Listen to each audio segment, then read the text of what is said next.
एके दिवशी माझ्या आईने घरातील कामासाठी एका विचित्र मुलीला घरी आणले, जी नेहमी मास्क घालायची. कडाक्याच्या उन्हाळ्यातही ही मुलगी स्वयंपाक घरात काम करताना चेहरा झाकायची. मला शंका आली की तिच्या चेहऱ्यात असं काय आहे, म्हणून मी तिच्या खोलीत लपलो. पण तिने खोलीत येऊन मास्क काढताच मी एकदम ओरडलो.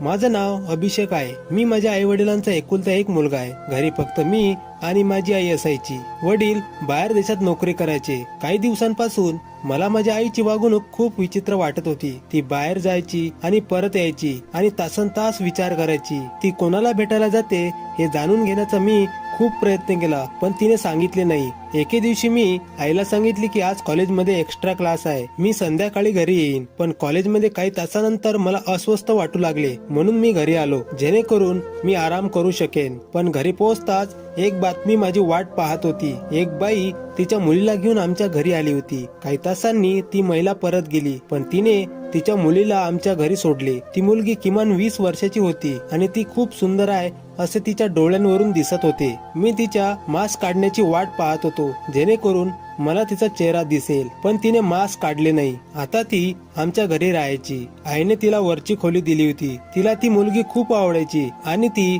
अनेकदा तिच्यासोबत बाहेर जायची. आणि जेव्हाही ती बाहेरून यायची तेव्हा तिच्या हातात अनेक पिशव्या असायच्या. मला राग यायचा की ही मुलगी कोण आहे जिला मम्मी डोक्यावर बसवत होती. मम्मी म्हणायची की ही मुलगी कोणी असो, मी तिच्यापासून दूर राहायला हवे.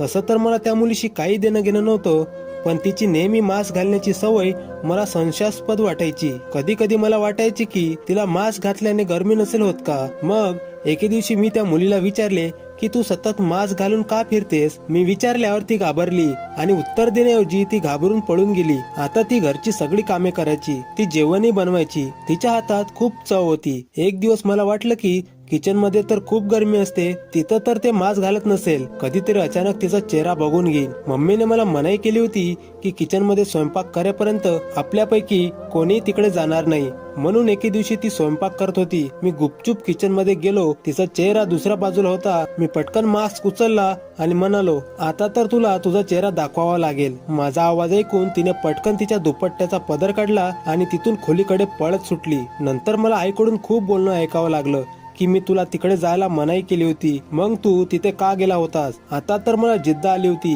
कसेही झाले तरी मी तिचा चेहरा बघणारच. शेवटी तिच्या चेहऱ्यात असं काय आहे की ती नेहमीच लपवते. मला ती मुलगी खूप वाईट वाटू लागली होती. एके दिवशी ती बाहेर गेली होती, म्हणून मी पटकन तिच्या खोलीत लपून बसलो. थोड्या वेळाने ती खोलीत झोपायला आली. जसं तिने तिचा मास्क काढलं तसंच माझ्या किंकाळ्या संपूर्ण खोलीत गुंजू लागल्या. तिचा चेहरा खूप खराब होता. तिच्या डोळ्यांखालील पूर्ण चेहरा खूप वाईटपणे भाजला होता. माझ्या किंकाळ्या ऐकून घरातील सर्व लोक जमा झाले. माझ्या काकाच्या मुलीने पटकन तिचा चेहरा झाकला. आईने मला हात धरून खोलीत नेले आणि माझ्यावर ओरडू लागली की तिचे रहस्य मला असे कळायला नको होते. मी आईला म्हटलं, यात काय चुकीचं आहे, ती तुझी कोण लागते. आई म्हणाली, ती माझ्या मैत्रिणीची मुलगी आहे. हे ऐकून मला आश्चर्य वाटले की आईच्या मैत्रिणीच्या मुलीचे काय काम आहे आमच्या घरी, पण हे इतक्या दिवसांपासून का राहत आहे आपल्या घरी. माझ्या आईची एक मैत्रीण होती. त्या दोघींचं खूप प्रेम होतं एकमेकांवर. मी लहान असताना माझ्या आईची मैत्रीण पाहिली होती. मोठे झाल्यावर माहित झालं की आता त्यांचे नावही घेणे घरात मना होतं. मला आश्चर्य वाटलं की आईच्या मैत्रिणीने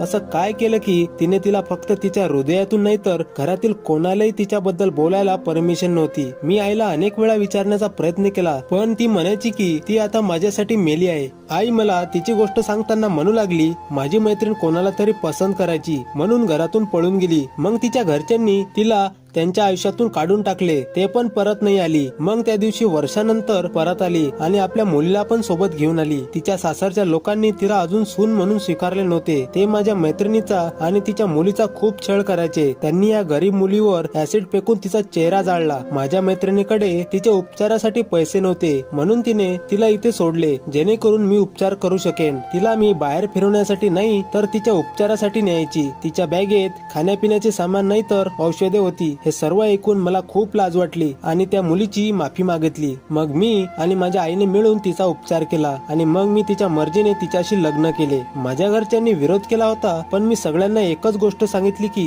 हिच्या जागी आपली मुलगी किंवा बहीण असती तर तुमच्या मनाला काय वाटले असते. आणि मग या गोष्टीने माझ्या घरच्यांची मने हळवी झाली. जरी ती सुंदर नसली तरी तिच्याशी लग्न करून मला खूप आनंद झाला, कारण मी अशा मुलीला पाठिंबा दिला आहे जिला लोकांनी नाकारले होते. आणि कदाचित यामुळे देव माझ्यावर प्रसन्न झाला असेल, कारण आज माझ्याकडे सर्व आहे ज्याचे लोक फक्त स्वप्न बघत राहतात. हे खरं आहे की तुम्ही कुणाचा आधार बनता, कुणाची मदत करता, तर तो देव सुद्धा तुमच्या कर्माचं फळ तुम्हाला नक्की देते. माझी तुम्हा सर्वांना एक विनंती आहे की कोण्या अनाथ, असहाय्य, लाचार, मजबूर व्यक्तींना मदत करून बघा. माझ्यावर विश्वास ठेवा, हृदयाला खूप शांती मिळेल. कथा कशी वाटली कमेंट मध्ये नक्की सांगा आणि चॅनलला प्लीज सबस्क्राईब करा. या चॅनलवर तुम्हाला अशाच नवनवीन कथा ऐकायला मिळतील. धन्यवाद.